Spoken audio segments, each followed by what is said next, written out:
Hello guys, welcome back to our channel. Anjaneya స్వామికి తమలపాకుల దండ వేస్తే అత్యంత సంతోషిస్తాడు. ఆయనకు తమలపాకులు అంటే చాలా ఇష్టం. అందుకే భక్తులు ఆంజనేయ స్వామికి ముఖ్యంగా తమలపాకుల దండ తీసుకువెళుతూ ఉంటారు. అయితే ఆయనకు తమలపాకులు అంటే ఎందుకంత ఇష్టం అనేది మాత్రం ఆలోచించరు. ఆంజనేయ పుత్రుడికి తమలపాకులు అంత ప్రీతిపాత్రంగా ఎందుకు మారాయో చాలా తక్కువ మందికి మాత్రమే తెలిసి ఉంటుంది. హనుమంతుడు సీతమ్మ కోసం లంకకు వెళతాడు. అప్పుడు ఆయన తోకకు రావణ సైన్యం నిప్పంటిస్తుంది. దీంతో ఆగ్రహించిన హనుమంతుడు లంక అంతా తగలబెడతాడు. లంకా దహనం అయ్యాక హనుమంతుని శరీరానికి బాగా గాయాలవుతాయి. అప్పుడు శ్రీరామచంద్రుడు తమలపాకులను హనుమంతుడికి పక్కన కూర్చోబెట్టుకొని ఆ గాయాలపై తమలపాకులు ఉంచాడట. అప్పుడు హనుమంతుడికి గాయాల బాధ నుంచి ఉపశమనం కలిగిందట. అప్పటి నుంచి హనుమంతునికి తమలపాకు మీద ఇష్టం ఏర్పడింది. ముఖ్యంగా మంగళవారం నాడు ఆంజనేయ స్వామిని పూజించి 5 తమలపాకులు మాల వేస్తే ఆయన చాలా సంతుష్టుడవుతాడట. దీంతో మనం కోరుకున్న కోరిక నెరవేరడమే కాకుండా మన సమస్యలన్నీ తొలగిపోతాయని అంటారు. ఆంజనేయ స్వామిని తమలపాకులతో పూజిస్తే కలిగే ఫలితాలు ఏమిటో గమనిద్దాం. సీతమ్మ తల్లికి శోకాన్ని పోగొట్టి ఓదార్పునిచ్చినవాడు. రామయ్యకు సీతమ్మ జాడ తెలిపి దుఃఖాన్ని దూరం చేసినవాడు. రామలక్ష్మణులు నీకు మిత్రులే కానీ వాలి పంపగా వచ్చిన వారు కారని సుగ్రీవునకు శాంతిని కలుగజేసినవాడు. నీ అహంకారం నీకు మృత్యువును తెచ్చిపెడుతుంది అని నిర్భయంగా రావణునికి చెప్పినవాడు ఆంజనేయుడు. ఆంజనేయ స్వామిని తమలపాకులతో పూజించిన వారందరికీ సకల శుభాలు ఆయురారోగ్యాలు కలుగుతాయి. ఆంజనేయునికి తమలపాకుల పూజ చేయడానికి ఒక కారణం ఉంది. ఒకసారి సీతమ్మ తల్లి అందించే తమలపాకుల చిలుకుల్ని సేవిస్తున్న శ్రీరాముని వద్దకు వచ్చిన ఆంజనేయుడు శ్రీరాముడిని, స్వామి ఏమిటది, మీ నోరు అంత ఎర్రగా ఎందుకు అయ్యింది అని అడిగాడు.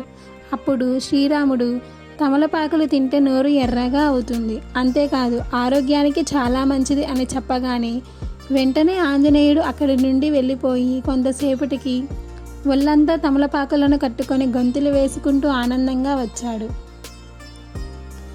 స్వామివారు ఎక్కువగా తమలపాకు తోటలోను అరటి తోటలోను విహరిస్తారు. ఆంజనేయ స్వామి రుద్ర సంభూతుడు. తమలపాకులు శాంతినిస్తాయి. అందువలన తమలపాకులతో పూజ చేయడం వలన మనకు కూడా శాంతి సుఖము లభిస్తాయి. తమలపాకులకు మరో పేరు నాగవల్లి దళాలు. తమలపాకులతో పూజించడం వలన నాగదోష శాంతి కూడా జరుగుతుంది. మరో కథ ప్రకారం అశోకవనంలో ఉన్న సీతమ్మ వారికి హనుమంతుడు రాముల వారి సందేశం చెప్పినప్పుడు అమ్మవారు ఆనందంతో హనుమంతునికి తమలపాకు దండ వేశారట. దగ్గరలో పువ్వులు కనిపించక. అందుకే స్వామికి తమలపాకుల దండ అంటే ప్రీతి అని చెప్తారు. ఆంజనేయ స్వామిని తమలపాకులతో పూజించడం వలన అనేక ప్రయోజనాలు చేకూరుతాయి. అరటి తోటలో హనుమంతునికి పూజ 1,000 రెట్లు ఫలితం వస్తుందని పెద్దలు చెబుతారు. శతవృద్ధ జిల్లేడు, తెల్ల జిల్లేడు, వేరు చెక్కతో హనుమంతుని ప్రతిమను చేయించి అరటి తోటలో పూజించటం వలన సత్వరం హనుమంతుడు అనుగ్రహిస్తాడట. అరటి తోటలో హనుమంతునికి పూజ 1,000 రెట్లు ఫలితాన్ని ఇస్తుంది. అరటి పండ్ల నివేదన, సింధూర సమర్పణ, శని మంగళవారములలో తమలపాకులతో పూజ హనుమంతుని ఆరాధనలో ముఖ్యమైనవి. హస్త మృగశిర నక్షత్రములలో కూడిన ఆదివారాలు మారుతికి ఇష్టమైన రోజులు. భూత ప్రేత పిశాచాది బాధలు, రోగాలు, కష్టాలు తొలగడానికి, అభీష్ట సిద్ధికి ఆంజనేయ ప్రదక్షిణములు శ్రేష్టం. స్వామి మహిమలు పరాశర సంహిత, ఉమా సంహిత, హనుమ సంహిత తదితర గ్రంథాలు చెబుతున్నాయి. హనుమారాధన భోగ మోక్షములను రెండింటినీ ఇస్తుంది. రామభజన ఎక్కడ జరుగుతున్నా హనుమంతుడు వచ్చి కూర్చుంటాడని భక్తుల విశ్వాసం. ఆంజనేయుని చూసి మానవుల పట్టుదల, కార్యదీక్ష, దక్షత, మాట నేర్పు ఇలాంటివెన్నో తెలుసుకోవాలి. ఆంజనేయ స్వామిని తమలపాకులతో పూజించడం వలన కలుగు ప్రయోజనాలు ఇప్పుడు తెలుసుకుందాం. ఆంజనేయ స్వామికి లేత తమలపాకుల మాలను వేస్తే రోగాలతో ఇబ్బందులు పడే వారికి త్వరగా గుణం కనిపిస్తుంది.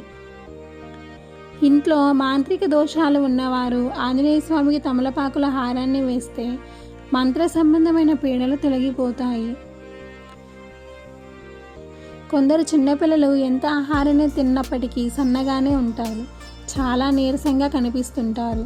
ఇలాంటి వారు స్వామికి తమలపాకుల హారాన్ని వేస్తే ఆరోగ్యం బాగుపడి చక్కగా ఎదుగుతారు. వ్యాపారంలో చాలా నష్టాలు వస్తుంటే స్వామికి తమలపాకుల హారాన్ని వేయించి తమలపాకులు, పండ్లు దక్షిణ సమేతంగా దానం చేస్తే వ్యాపారం వృద్ధిలోకి వస్తుంది.